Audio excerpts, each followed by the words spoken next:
ونتوكل عليه ونعوذ بالله من شرور أنفسنا ومن سيئات أعمالنا من يهده الله فلا مضل له ومن يضلله فلا هادي له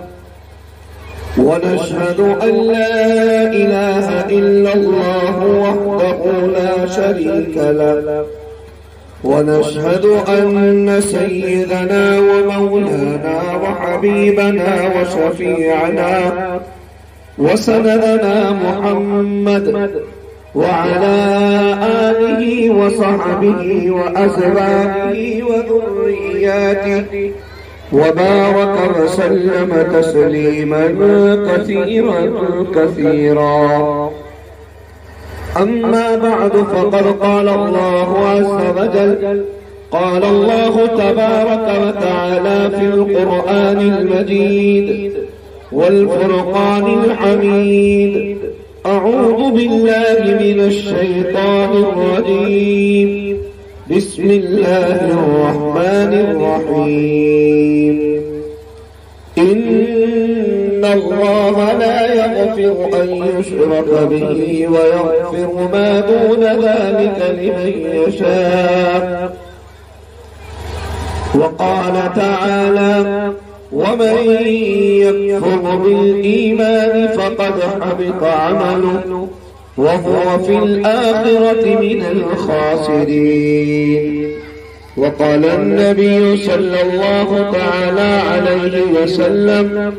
بني الإسلام على 5: شهادة أن لا إله إلا الله وأن محمد رسول الله صلى الله عليه وسلم وتقيم الصلاة وتؤتي الزكاة أن تصوم رمضان وتحج البيت إن استطعت إليه سبيلا أو كما قال صلى الله تعالى عليه وسلم صدق الله العظيم وصدق رسوله النبي الكريم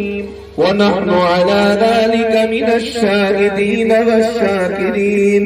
والحمد لله رب العالمين. جس دور پہ نازاں تھی دنیا اب ہم وہ زمانہ بھول گئے. جس دور پہ نازاں تھی دنیا اب ہم وہ زمانہ بھول گئے. اوروں کو جگانا یاد رہا خود ہوش میں آنا بھول گئے. ارے منہ دیکھ لیا آئینے میں پر داغ نہ دیکھا سینے میں. ارے منہ دیکھ لیا آئینے میں پر داغ نہ دیکھا سینے میں. دل ایسا لگایا جینے میں مرنے کو مسلمان بھول گئے. واجب الاحترام علماء عظام بزرگان دین عزیز نوجوانوں بزرگوں اور پردے کے پیچھے سے سماعت کرنے والی اپنے گھروں پر اسلام کی مقدس پاکیزہ میری ماں اور بہنوں آج بڑی خوبصورت اس وقت میں ندامت فرما رہے ہیں حضرت اقدس حضرت مولانا مفتی عبدالباسط صاحب دامت برکاتہم العالیہ جو سرزمین دھنیرا سے چل کر ہمارے درمیان تک آئے ہیں اور ہم سب کے مخدوم و مکرم. اللہ رب العزت والجلال ان کے عمروں میں برکتیں عطا فرما دے. مزید اس روئے زمین کے اوپر آج یہ علماء کا جنب غفیر اور بڑے بڑے اکابرین علماء آپ کے درمیان اور آپ کے دربار میں آ رہے ہیں. مجھ جیسے طالب علم کو بھی کچھ کہنے کا موقع ملا ہے. مجھے انشاءاللہ العظیم جو وقت دیا گیا ہے میں اسی وقت کے اندر اپنی بات کو سمیٹ لوں گا. میں نے قرآن مقدس کی الگ الگ جگہوں سے 2 آیتیں تلاوت کی ہیں، اور اسی کے ساتھ ساتھ امام الانبیاء تاجدار مدینہ احمد مجتبی محمد مصطفیٰ سب کہیں صلی اللہ علیہ وسلم کی ایک بڑی مشہور حدیث اور بنیادی حدیث میں نے آپ کے گوشے گزار کی ہے۔ اسی قرآن و حدیث کی روشنی میں چند باتیں آپ کی سماعتوں کے حوالے کرنے کا میں نے ارادہ کیا ہے۔ باری تعالی ہم سب کو کہنے سننے سے زیادہ عمل کی توفیق عطا فرما دے۔ میرے عزیز نوجوانوں بزرگوں، رب کریم کا ہمارے اوپر بے انتہا فضل و کرم ہے کہ اس نے ہمیں حضرت انسان بنا کر ایمان کی دولت سے سرفراز کیا ہے۔ ایمان کی دولت ہمیں عطا کی گئی ہے، ایمان کی دولت ہمیں ملی ہے۔ اللہ عز و جل یہ پیغام جو میں نے پہلی آیت میں ذکر کیا، رب کریم نے ارشاد فرمایا کہ اس دنیا کے اندر سے چلے جانے کے بعد ہم معلوم ہوگا کہ اس انسان کے ایمان کی اہمیت کیا ہے، اس انسان کو اللہ نے جو ایمان عطا کیا ہے اس کی قدر و منزلت کیا ہے۔ رب ارشاد فرماتا ہے ان اللہ لا یغفر ان یشرک به ویغفر ما دون ذلک لمن یشاء۔ یقیناً اللہ عز و جل ایسے لوگوں کو معاف نہیں کرے گا جو لوگ اللہ کے علاوہ کسی اور کی عبادت کرنے میں مصروف ہو، کسی اور کو اپنا خدا بنا لیا ہو، کسی اور کو اپنا حاجت روا بنا لیا ہو، کسی اور کو اپنا مشکل کشا بنا لیا ہو، کسی اور کے سامنے اپنے ہاتھوں کو پھیلانے والے ہوں، کسی اور کے سامنے اپنی ضرورتوں کو رکھنے والے ہوں، اپنی ضروریات کو اللہ کے علاوہ کسی اور انسان کے سامنے یا کسی دیوی یا دیوتا کے سامنے یا کسی اور چیز کے سامنے یہ انسان اگر اپنی حاجت کو رکھتا ہے، اپنی پریشانی کو رکھتا ہے، اپنی تکلیف کو رکھتا ہے، اپنی مصیبتوں کو رکھتا ہے، اور رب اعلان کرتا ہے کہ اللہ عز و جل کل قیامت کا میدان ہوگا۔ جس انسان نے دنیا کے اندر رہ کر رب کی رسی کو چھوڑ دیا ہوگا اور رب کریم کی وحدانیت سے انکار کر دیا ہوگا، رب کریم اعلان کرتا ہے کہ کل قیامت کے میدان میں ایسے انسانوں کی مغفرت کا کوئی اعلان نہیں کیا جائے گا، ایسے انسانوں کے لیے کوئی سہارا نہیں دیا جائے گا، اور ایسے انسانوں کو اٹھا کر کے ہم عذاب میں ڈال دیں گے، اپنے عذاب کے اندر، اور اپنا عذاب ان کے اوپر مسلط کر دیں گے۔ اور رب یہ اعلان کر رہا ہے کہ دنیا کے اندر ہم نے جو ایمان دیا ہے، جو ہم نے تمہیں ایمان کی دولت سے نوازا ہے، اس ایمان کی دولت کے اوپر رہ کر اپنی زندگی کو گزارنا ہے۔ میرے عزیز نوجوانوں بزرگوں، حالات یقیناً ہمارے سروں پر کسی بھی طریقے اور کسی بھی نہج سے آ سکتے ہیں، مصیبتیں اس ایمان لانے کی وجہ سے آ سکتی ہیں، پریشانیاں آ سکتی ہیں، رزق میں تنگی آ سکتی ہے، اور دیگر چیزیں ہمارے معاشرے میں ہمارے سروں پر آ سکتی ہے، لیکن قربان جاؤ میں آقائے نامدار تاجدار مدینہ صلی اللہ علیہ وسلم کی جوتیوں پر آپ صلی اللہ علیہ وسلم جس وقت میں دنیا کے لوگوں کے سامنے یہ اعلان کر رہے ہیں یا ایھا الناس قولوا لا الہ الا اللہ تفلحون، اے لوگوں تم ایک اللہ کو اپنا خالق بنا لو، ایک اللہ کو اپنا مالک بنا لو، اور تمام تمام چیزوں سے اپنے رشتے کو ختم کر ڈالو، ایک اللہ پر اپنا عقیدہ جما لو۔ جانتے ہو اس وقت کے بڑے بڑے مشہور اور بڑے بڑے مکے کے سردار آپ صلی اللہ علیہ وسلم کے بارے میں جانتے ہیں کہ یہ حق پر ہے، جانتے ہیں یہ سچ کہہ رہا ہے کہ یقیناً اللہ کے علاوہ کوئی خالق و مالک نہیں ہے، لیکن اس کے باوجود میرے اور آپ کے نبی کو روکنے کے لیے اذیتیں پہنچائی گئی، تکلیفیں پہنچائی گئی، مصیبتیں پہنچائی گئی، اور اس طریقے سے کہ آپ صلی اللہ علیہ وسلم کبھی آپ جو ہے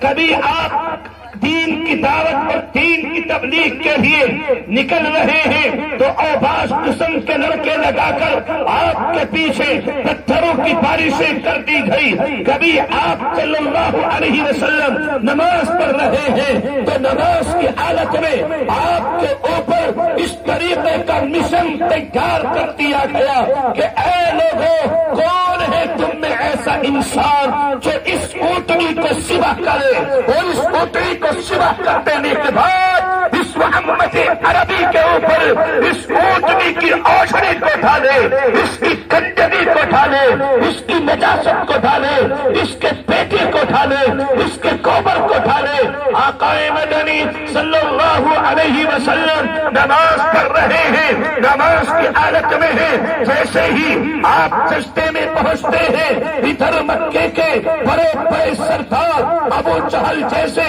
عتبہ جیسے، امیہ بن خلف جیسے مکے کے بڑے بڑے سردار اور مکے کے بڑے بڑے ملعون، مکے کے بڑے بڑے لوگ، یہ لعنتی شخص، انہوں نے مشورہ کر لیا، پلاننگ تیار کر لی گئی کہ کسی طریقے سے محمد کا خاتمہ کیا جائے، کسی طریقے سے اسلام کا خاتمہ کیا جائے، اسلام کے ماننے والوں کا خاتمہ کیا جائے، اور اس طریقے سے میرے آپ کے نبی کو ستایا جانے لگا۔ میرے عزیز نوجوانوں بزرگوں، مختصر یہ ہے کہ اس دنیا کے اندر میرے اور آپ کے نبی نے مسجد بیت اللہ کے درمیان میں کھڑے ہو کر نماز شروع کی۔ جیسے ہی آپ سجدے میں پہنچے ادھر انہوں نے پلاننگ تیار کر لی، ایک مشورہ کر لیا، اور ان لوگوں نے اپنا مشن تیار کر لیا کہ اس اوٹنی کو سبا کرنا ہے اور اس سے گندگی کو نکالنا ہے، اس سے نجاست کی چیزوں کو نکالنا ہے، اور اس سے نکال کر میرے آپ کے نبی صلی اللہ علیہ وسلم کے اوپر اس نجاست کو ڈال دیا گیا ہے۔ میرے اور آپ کے نبی علیہ السلام جس وقت میں آپ کے سر پر، آپ کے جسم پر یہ اوجڑی ڈالی جاتی ہے، ادھر آپ کی بیٹی سیدنا حضرت فاطمہ الزہرا رضی اللہ عنہا آپ کو خبر ہوتی ہے، آپ روتی ہوئی آتی ہے، بلبلاتی ہوئی آتی ہے، سسکیاں لے کر کے آتی ہے، اور کہتی ہے او سالی ہو، میرے باپ نے تمہارا کیا بگاڑا ہے، او سالی ہو، میرے باپ نے تمہارے ساتھ میں کون سی بدتمیزیاں کی ہے جو تم میرے نبی اور میرے باپ کو ستانے میں لگے ہوئے ہو۔ اس طریقے سے میرے اور آپ کے نبی علیہ السلام کے اوپر لوگوں نے اذیتیں، آپ کے اوپر مصیبتیں ڈالی گئی، لیکن آپ اپنے مشن سے نہ ہٹے، آپ کا مشن وہی رہا، لوگوں لا الہ الا اللہ پڑھ لو، تم کامیاب ہو جاؤ گے اس دنیا کے اندر۔ اگر کامیابی چاہتے ہو تو لا الہ الا اللہ پر گامزن ہو جاؤ، تم دنیا کے اندر بھی کامیاب اور آخرت کے اندر بھی کامیاب ہو جاؤ گے۔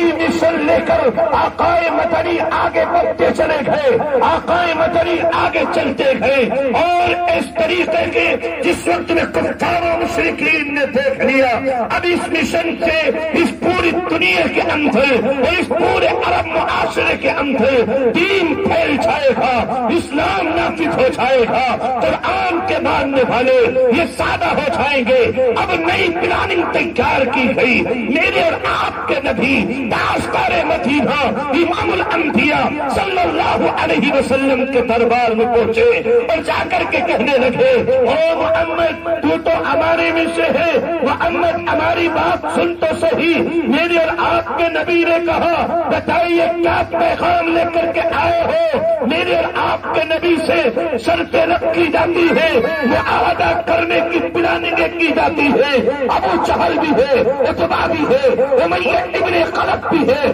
مکے کے بڑے بڑے سردار موجود ہیں۔ آقا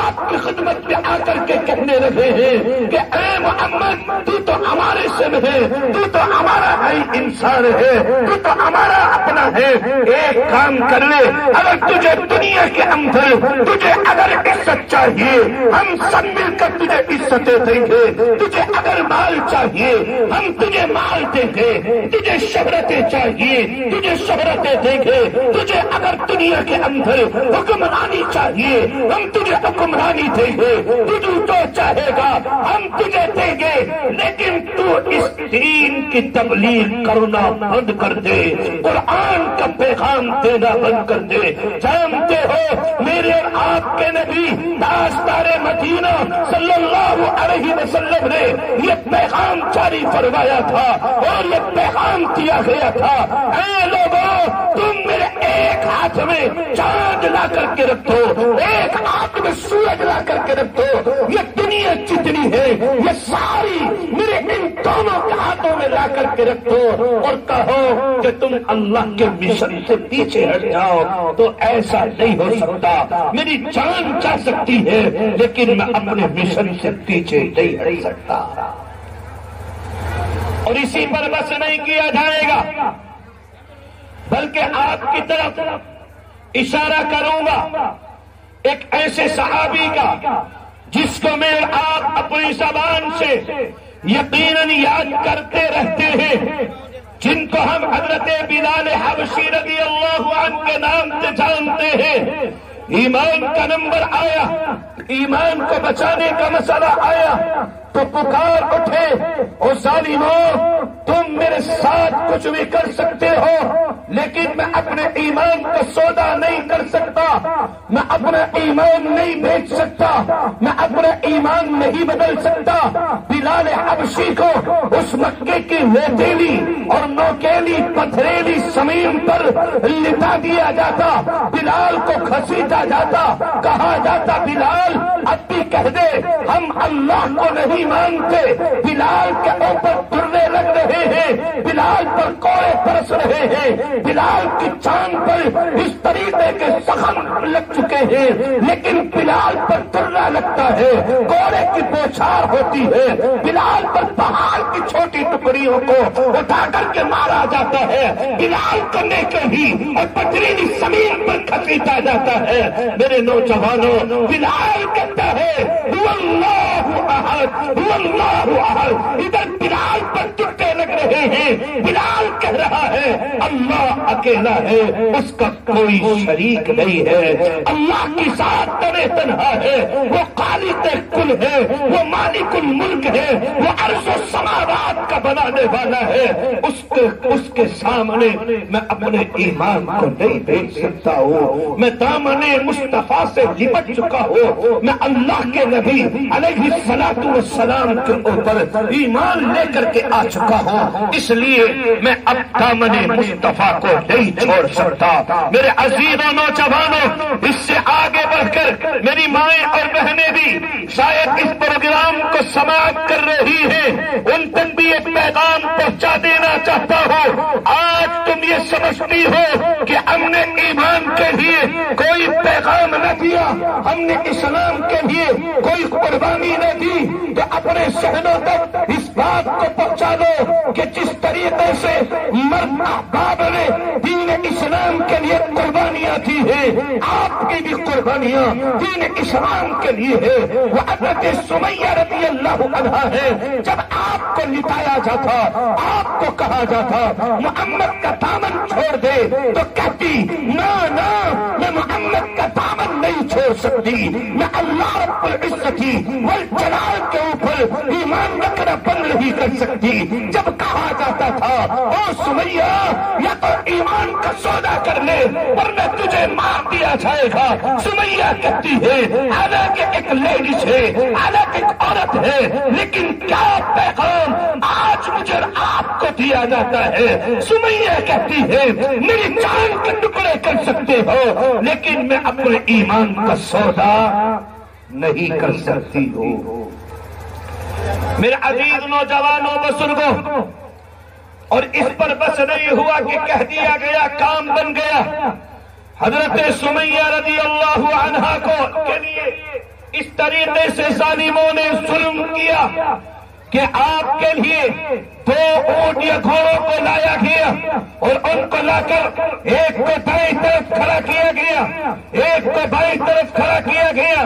2 رسی کے پھندے بنائے اور ان کو ایک دائیں پیر میں ڈال دیا گیا،